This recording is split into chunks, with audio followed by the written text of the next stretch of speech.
এমন দুটা গুনাহ আছে, এই যে দুহাত জোর করে বলছি, দুহাত, এমন দুটা গুনাহ আছে আপনাদের পায়ে ধরে বলছি, এই দুটা গুনাহ কইরেন না। এমন দুটা গুনাহ আছে আল্লাহ মাফ করে দিবেন না। আবার মুসলমান বন্ধুগণ গভীর মনোযোগ, দুনিয়ার জমিনে এমন দুটা গুনাহ আছে যে গুনাহগুলো আল্লাহ তাআলা ক্ষমা করে দিবেন না।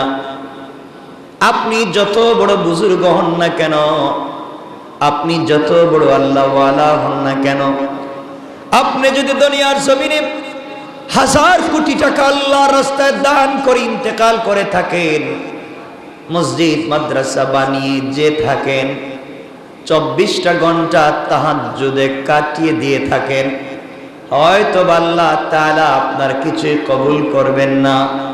দুনিয়ার জমিনে দুটা গুনাহ করা যাবে না। আপনি নামাজ পড়েন নাই, সালাত ঠিক মতো পড়েন নাই, আপনি ঠিক মতো নামাজ পড়েন নাই, ঠিক মতো সালাত করতে পারেন নাই, আল্লাহ তাআলা চাইলে আপনাকে ক্ষমা করে দিতে পারে। আপনি মাগরিবের সালাতে মসজিদে আসতে পারলেন না, আল্লাহ চাইলে আপনাকে ক্ষমা করে দিতে পারে। আপনি চেষ্টা করেছেন ফজরের সালাতে মসজিদে আসবেন, আসতে পারলেন না, আপনি ঠিকমতো সালাত করতে পারেন নাই, আল্লাহ তাআলা চাইলে আপনাকে ক্ষমা করে দিতে পারে। আপনি ঠিকমতো রোজা রাখেন নাই, আল্লাহ তাআলা চাইলে ক্ষমা করে দিতে পারে। আপনি হজ করলেন না, আল্লাহ তাআলা চাইলে ক্ষমা করে দিতে পারে। এক কথায় আল্লাহ তাআলার হক আপনি নষ্ট করেছেন, আল্লাহ তাআলা ক্ষমা করে দিতে পারে। আপনি হয়তো বেখেয়ালে যৌবনের ধাঁধায় পড়ে আপনি জিনা করে ফেলেছেন, আল্লাহ তাআলা আপনাকে ক্ষমা করে দিতে পারে। আপনি এর চাইতে মারাত্মক অপরাধ করে ফেলেছেন, আল্লাহ তাআলা আপনাকে ক্ষমা করে দিতে পারে। আল্লাহ তাআলা বলছেন, দুনিয়ার জমিনে বান্দা যদি আমার হাত নষ্ট করে ফেলে আর কোন একটা সময় হাত উঠাইয়া আমার কাছে তওবা করে, এটা আমার বান্দার ব্যাপার আর আমি আল্লাহর ব্যাপার। আমার কাছে তওবা করলে হয়তো ক্ষমা করে দিতে পারি। দুনিয়ায় যদি তওবা না করে, আখিরাতে আমি আল্লাহ চাইলে ক্ষমা করে দিতে পারি, যদি তার ভিতরে ঈমান থাকে। আমার বন্ধুগণ মনে রাখবেন, কিয়ামতের দিনে হিসাব নিকাশের পরে জান্নাতীরা যখন জান্নাতে পৌঁছে যাবে, জাহান্নামীরা যখন জাহান্নামে পৌঁছে যাবে, আল্লাহ তাআলা ফেরেশতাদেরকে বারবার ডাক দিয়া বলবেন, জাহান্নামের সরদার মালিক, 100 বছর হয়ে যাচ্ছে জাহান্নামের দরওয়াজা বন্ধ করে দিয়েছি, তুমি খুঁজে দেখো না জাহান্নামের ভিতরে আমার কোনো বান্দা আছেনি যার ভিতরে ঈমান ছিল, যার ভিতরে ঈমান ছিল এমন কোন বান্দা আছে কিনা একটু দেখো। ফেরেশতা খুঁজতে থাকবে, জাহান্নামে কোথাও খুঁজে পাবেন আল্লাহ নাই, কাউকে খুঁজে পাচ্ছি না। আল্লাহ তাআলা বলবেন, আবার দেখো। ফেরেশতা খুঁজতে খুঁজতে জাহান্নামের একেবারে নিচে গিয়ে, একেবারে নিচে, যার নিচে আর কিছু না, এমন জায়গায় গিয়ে দেখবেন দুটা পাথরের চিপায় একটা রূহ পড়ে চিৎকার করে শুধু বলছে, ইয়া হান্নান, ইয়া হান্নান, ইয়া মান্নান, ইয়া হান্নান, ইয়া মান্নান। দুটা পাথরের চিপায় পড়ে চিৎকার করে ডাক দিচ্ছে জাহান্নামের নিচে। ফেরেশতা আল্লাহ তাআলাকে ডাক দিয়ে বলছেন, আল্লাহ তাআলা একটা রূহ চিৎকার করে করে ডাকছে। আল্লাহ বলবেন, এর অন্তরের ভিতরে সরিষার দানা পরিমাণ ঈমান ছিল, গুনাহ করেছে, নাফরমানি করেছে, আমার হক নষ্ট করেছে, আমি ক্ষমা করে দিয়েছি, তোমরা আমার বান্দাকে উঠাও, আমার বান্দাটাকে জাহান্নামের অতল গহ্বর থেকে উঠাইয়া জীবন নদীতে গোসল করাইয়া, পাক সাফ করাইয়া, হায়াতের সাগরে গোসল করাইয়া আমার বান্দাকে তোমরা জান্নাতের দিকে নিয়ে যাও। ওই সময় আল্লাহর বান্দা ডাক দিয়া বলবে, আল্লাহ তাআলা, আমি আপনার জান্নাত চাই না, আপনি আমাকে জান্নাত দিবেন বলেছেন, আমি জান্নাত চাই না, আমাকে জাহান্নাম থেকে উঠাইয়া জাহান্নামের গর্তের পারে আমাকে রেখে দেন, জাহান্নামের গেট পর্যন্ত বসাইয়া দেন, আমাকে আর কিছু করা লাগবে না। আল্লাহ রাব্বুল ইজ্জতুল জালাল জানতে চাইলেন, গোলাম, দীর্ঘ বছর থেকে আমার কাছে শুধু চিল্লাচ্ছ আর ডাকতেছো, কোনো জিনিস জীবনে আর চাইবা না, তোমাকে জাহান্নাম থেকে উঠাইয়া দিলে আর কোনো জিনিস চাইবা না। ও বান্দা, তোমাকে কি জাহান্নামের উপরে উঠাইয়া দিলে চলবে? বান্দা জাহান্নামের উপরে উঠে গিয়েছে, ফেরেশতারা তাকে রেখে দিয়েছেন দীর্ঘদিন, এভাবেই চলে যাচ্ছে। আবার চিৎকার করে কান্না করবে আর বলবে, আল্লাহ তাআলা, অমুনিব, আপনি দয়া করে জাহান্নামের নিচ থেকে আমাকে উঠালেন, জাহান্নামের গেট পর্যন্ত বসায় রেখে দিয়েছেন। আল্লাহ তাআলা ওখান থেকে জান্নাতের গেট দেখা যায়, জান্নাতের ভিতরে তোমার বান্দারা ঘুরে আমি দেখতে পাই। আল্লাহ, তোমার কাছে জীবনে আর কিছুই চাইব না, তুমি কি আমাকে একটু জান্নাতের গেটের কাছাকাছি নিয়ে দেবা? আমাকে তুমি জান্নাতের কাছ পর্যন্ত পৌঁছায়া দাও, আমি ওখানে বসে বসে বসে বসে বাকি সময়টুকুন কাটিয়ে দিতে চাই। আল্লাহ তাআলা বলবেন, বান্দারে, এটাই কিন্তু তোমার চাওয়া শেষ, আর চাইতে পারবা না। তোমার অন্তরের ভিতরে সরিষার দানা পরিমাণ নেক আমল ছিল, রব তোমাকে জাহান্নাম থেকে উঠে দিয়েছি, এরপরে তুমি চাইলা জান্নাতের কাছাকাছি গেট পর্যন্ত পৌঁছে দিলাম, যাও।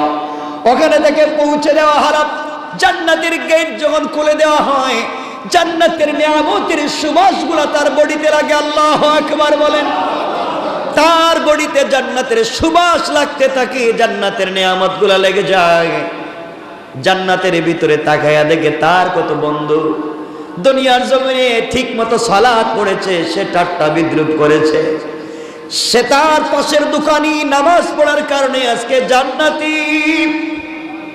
তার ঘরের পাশের লোকটা গরিব ছিল, 3 বেলা খেতে পারতো না, আজকে জান্নাতি। আর তিনি দুনিয়ার জমিনে কোটি টাকার দালানে ঘুমাইছে না, আজকে জাহান্নামী। তাকাইয়া দেখতেছে কত গরিব মানুষ জান্নাতে ঘুরে, তার সহপাঠী কত বিজনেসম্যান জান্নাতে ঘুরে, সে জাহান্নাম থেকে উঠে আসছে, জান্নাতের গেটে বসে বসে কান্দে। আল্লাহ রাব্বুল ইজ্জতুল জালাল ডাক দিয়া বলছেন, বান্দা এবার কান্না করো, ব্যাপার কি? গোলাম ডাক দিয়া বলছে, আল্লাহ তাআলা, আমি কান্না করি শুধু আপনার জন্যে, আমার জন্যে কান্না করো কেন? আয় আল্লাহ তাআলা, এই জন্যে কান্না করি, আমি তো গুনাহগার, আপনার নাম তো আজিজুল গফফার। আয় আল্লাহ তাআলা, আপনি আমাকে জাহান্নাম থেকে উঠিয়ে দিয়েছেন, জান্নাতের গেট পর্যন্ত পৌঁছে দিয়েছেন। আয় আল্লাহ তাআলা, এত কিছু আপনি আমাকে করে দিয়েছেন, আমি জীবনে আর কোনো জিনিস চাইব না। আল্লাহ রাব্বুল ইজ্জতুল জালাল বলছেন, তুমি তো বারবার বলছো চাইবা না, আবার চাও। এবার বান্দা বলছে, আল্লাহ তাআলা, আমি তো গোলাম, আমি তো বারবার ওয়াদা ভঙ্গ করতে পারি, আমি তো গুনাহ করতেই পারি, আমি কথা বলে কথা না রাখতে পারি, কিন্তু সৃষ্টির মধ্যে একমাত্র যিনি আমাদের রব, আর পুরা দুনিয়া তার সৃষ্টি, রব কাউকে কোনো ওয়াদা দিলে সেই ওয়াদাকে ভেঙে দেয় না।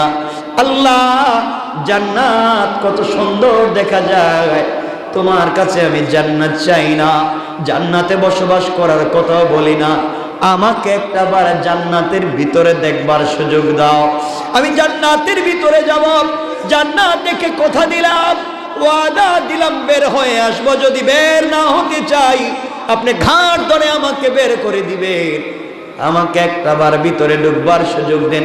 আল্লাহ বললেন, বান্দারে, এবারে কথা শেষ কর। আল্লাহ, আমিও তোমার কসম খায় বললাম, এবারে কথা শেষ। সুবহানাল্লাহ বললাম।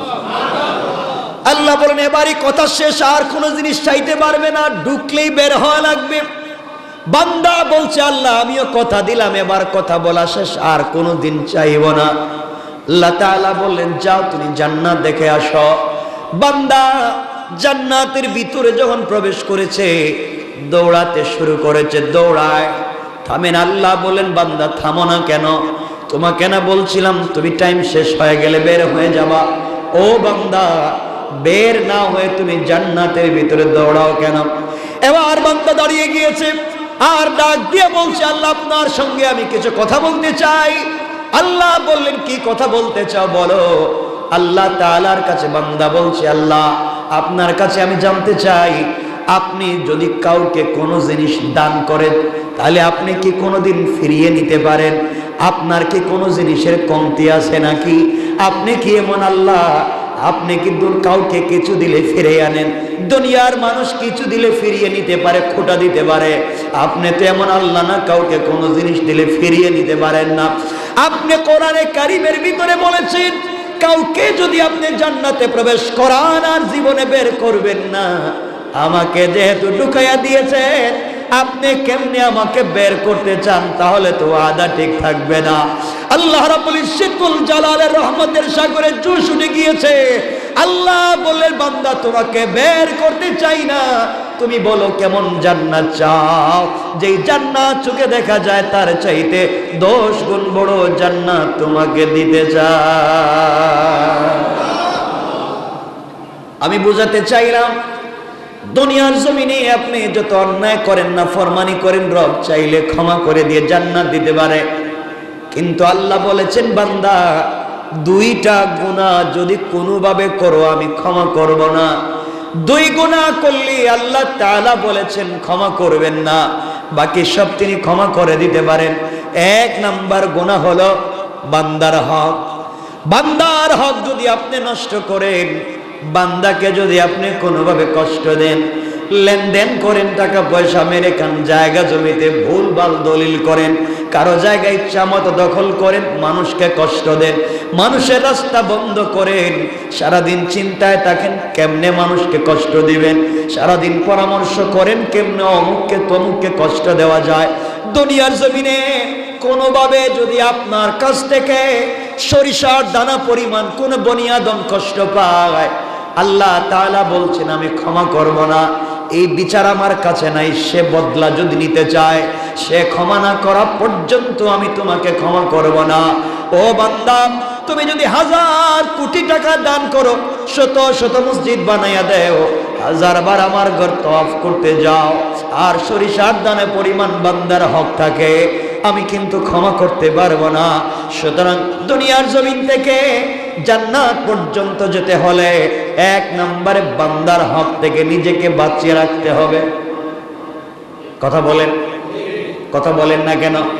বান্দার হক নষ্ট করা যাবে না, বান্দাকে কোনোভাবে কষ্ট দেওয়া যাবে না, মানুষকে কোনোভাবে কষ্ট দেওয়া যাবে না, টাকা খায়া গ্রামের বিচার করা যাবে না, জায়গা জমি দখল করা যাবে না, ভাই বোনকে ঠকানো যাবে না, মা বাপকে ঠকানো যাবে না, স্ত্রী সন্তানকে ঠকানো যাবে না, আত্মীয় স্বজনকে ঠকানো যাবে না। যার যে হক আছে হক আপনি পৌঁছে দিবেন।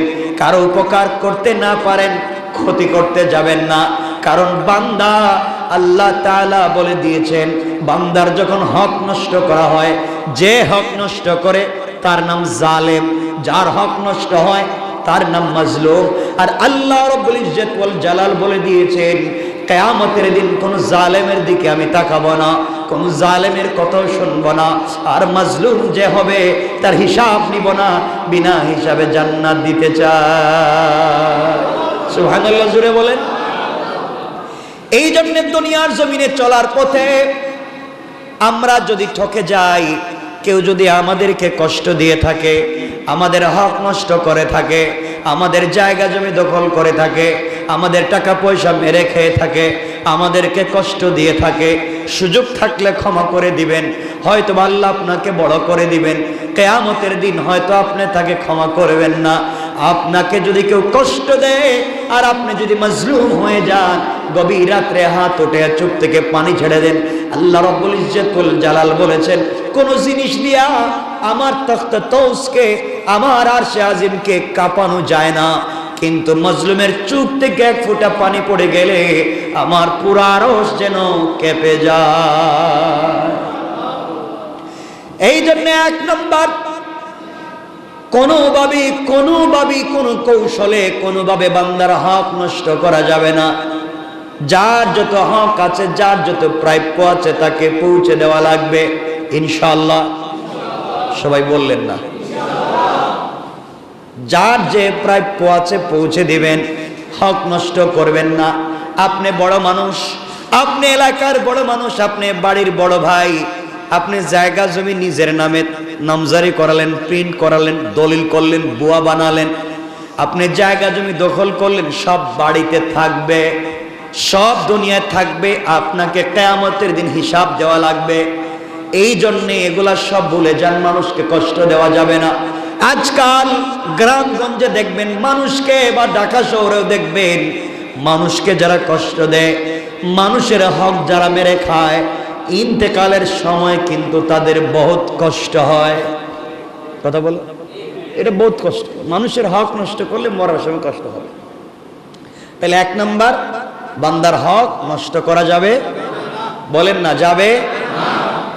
দুই নাম্বার, শিরিক করা যাবে না। আল্লাহ রাব্বুল ইজ্জত ওয়াল জালাল বলেছেন, ইন্নাহু মাইয়ুশরিক বিল্লাহ ফাকাদ হারামাল্লাহু আলাইহিল জান্নাহ ওয়া মাওয়াহুন নার। আল্লাহ রাব্বুল ইজ্জত ওয়াল জালাল বলে দিয়েছেন, যারা আমি আল্লাহর সঙ্গে শরীক করলো, হারামাল্লাহু আলাইহিল জান্নাহ, তার জন্য জান্নাত একেবারে হারাম। ওয়া মাওয়াহুন নার, তার অরিজিনাল ঠিকানা জাহান্নাম। ওয়া মা লিয-যালিমিনা মিন আনসার, কিয়ামতের দিনে কেউ তাকে সাহায্য করতে পারবে না। তাহলে বোঝা গেল শিরিক করলে অরিজিনাল ঠিকানা জাহান্নাম, পাবলিকের হক মেরে খাইলে অরিজিনাল ঠিকানা, বলেন কেউ মাফ দিবে? কেউ মাফ করাবে? আল্লাহ মাফ দিবেন? শিরিক মাফ হবে না। মানুষের হক মাফ হবে, মাফ করাতে চাইলে দুনিয়ায় মৃত্যুর আগে যার হক নষ্ট করছেন তার হক তাকে পৌঁছে দেন। আপনারা মনে করছেন আস্তাগফিরুল্লাহ আস্তাগফিরুল্লাহ আস্তাগফিরুল্লাহ, এটার নাম মনে হয় তওবা। এটা তো ভুয়া জিনিস। পাবলিক রে মাইরা খাইয়া সারাদিন আস্তাগফিরুল্লাহ বলে কোনো সওয়াব নাই। পাবলিক রে ঠকাইয়া রাত দিন আস্তাগফিরুল্লাহ বলার মধ্যে কোনো সওয়াব, বলেন কোনো সওয়াব? তওবা হচ্ছে যার যে হক তার কাছে হক পৌঁছে দেওয়া, এটার নাম তওবা। কথা বুঝতে পেরেছেন? এজন্য যারা কলেজে পড়েন, ইউনিভার্সিটিতে পড়েন, আপনি ইউনিভার্সিটির কাছাকাছি কত ক্যান্টিন আছে, আপনি কত সিঙ্গারা সমোসা খাইছেন, কত রং চা খাইছেন। আঙ্কেল বিল দিমুনে, এই যে দিমুনে বলছিলেন আর নাই, হয় না এগুলা? আমরাও তো পড়ে আসছি।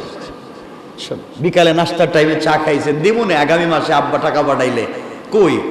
হয়তো আপনি এখান থেকে চলে গিয়েছেন, অন্য জায়গায় চাকরি নিয়েছেন, আপনি সব ভুলে গিয়েছেন। হয় না এগুলা? আপনি এখানে একটা বাসা ভাড়া নিয়েছেন, এক মুদি দোকান থেকে আপনি হয়তো কোনো জিনিস 2, 4, 5, 10, 20 টাকা নিয়েছেন, ভুলে গিয়েছেন।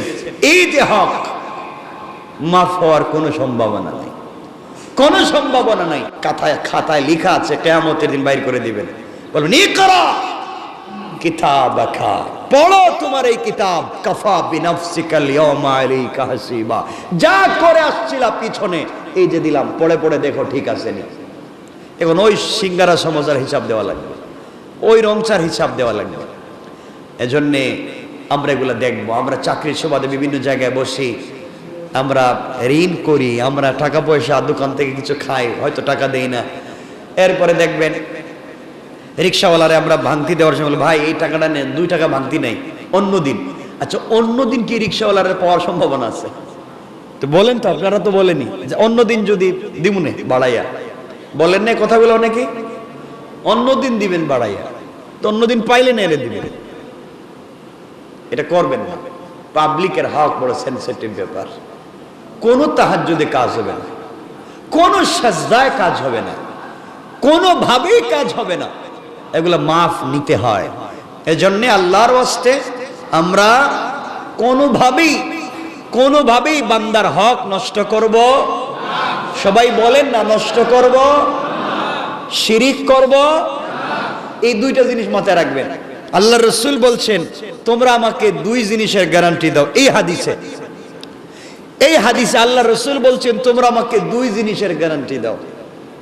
একটা হচ্ছে বান্দার হক মেরে খাবা না, আল্লাহর সঙ্গে শিরিক করবা না, আমি তোমাদেরকে জান্নাতের গ্যারান্টি দিলাম। অন্য হাদিসে বলেছেন তোমরা তোমাদের মুখকে হেফাজত করো, লজ্জাস্থানের হেফাজত করো, আমি তোমাদেরকে জান্নাতের গ্যারান্টি দিলাম। তে আমরা এখানে শুধু আমি এতটুকুন বলছি, আমরা বান্দার হক নষ্ট করব না, আর কথা বলেন না শিরিক বুঝেন তো, আল্লাহর সাথে শরীক করা, অংশীদার বানানো, মত মনে করা,